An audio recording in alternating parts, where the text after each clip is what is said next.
All right, folks, welcome back to PrepperNow. I want to talk about a pretty insane story that I just read, and basically it's your usual thinking for the great state of California. So you are probably unfamiliar with the name of one insane policy, but we will jog your memory.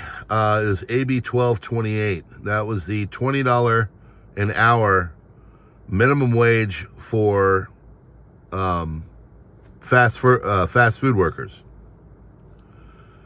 Now, as a guy that was in the restaurant business for a very long time, used to manage restaurants. I've worked every position in a restaurant, from washing dishes and cleaning up all the way to running a multi-million-dollar business. They have decided that by 2028, they're going to raise the minimum wage for hotel and restaurant workers only to $30 an hour. So wrap your heads around that for just one moment, that $30 an hour is going to be what you need to pay people per position for this, the work of, checking people in at a hotel or serving tables or being a sous chef in the back. I can tell you that 90% of all restaurants are gone in the first year. Most of the money that goes out the door for these restaurants happens with labor. So if you're paying everybody $30 an hour bare minimum, you're going to lose not just all kinds of, restaurants. People are going to lose jobs, because what happens is you have a staff of 20 people, all right, and you're paying them $20 an hour. Okay. Now the staff is cut down from 20 to 14. You raise the wage to 30, and you make a bunch of money. Inflation happen to the prices on the menu. And then you try to cut corners in other ways. So it doesn't make really logical sense for any of this. And this is just your typical mentality of what these people in the government do and say. And so they had a vote for the city council, 15 members, and it was 12-3. So a 12-3 vote for something that is effectively going to kill business, going to make people lose their jobs, and have other unintended consequences that I can't even think up here. And this is from a guy with experience. I've had to look at labor. I've had to look at other things. I've had to look at all kinds of stuff that make a restaurant function, and a restaurant function in a way that it's actually making money. And it is not easy. 80% of all restaurants are gone in the second year. So you have a 9 out of 10 chance or a 4 out of 5 chance in the first 2 years that you are not going to make it as a business or an institution.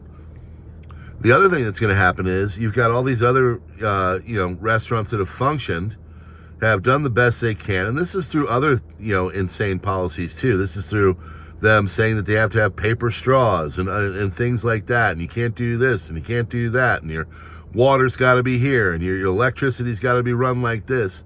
I can tell you right now that all of these things that are going on are going to shut down numerous businesses and make it so anybody with a mom and pop shop, which I think is ultimately the goal, anybody with a mom and pop shop is going to have to basically just consider shutting down. There's no way, unless you have multi-million-dollar venture capital, kind of backing and stuff like that, like, major restaurant groups, there's no way you're going to be able to survive if you're running a Mexican restaurant or something like that in Los Angeles.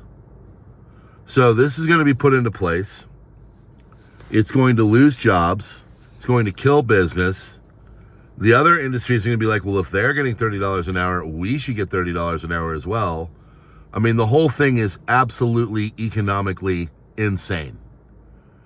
It makes no sense whatsoever. And it's just going to be another nail in the coffin to the great state of California, because there's all other, nails in the coffin going on all around them. All kinds of other regulations. I don't even know where we stand with the gas generator, small engine thing, where they want everything to be electric.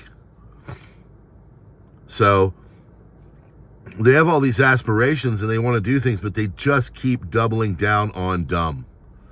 And it's just absolutely insane the way they keep regurgitating these really stupid policies, and the policies that are always done in the name of progress and helping people, but ultimately have the opposite effect.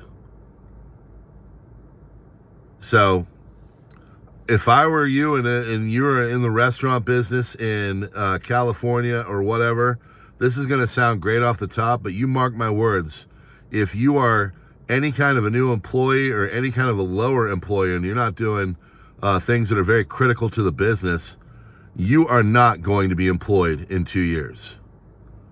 So they're doing this all for the Olympics too, because they're worried because they can't get people into the business. They don't have enough employees. And that's a whole other can of worms too, where people are just lazy and they're not working anymore.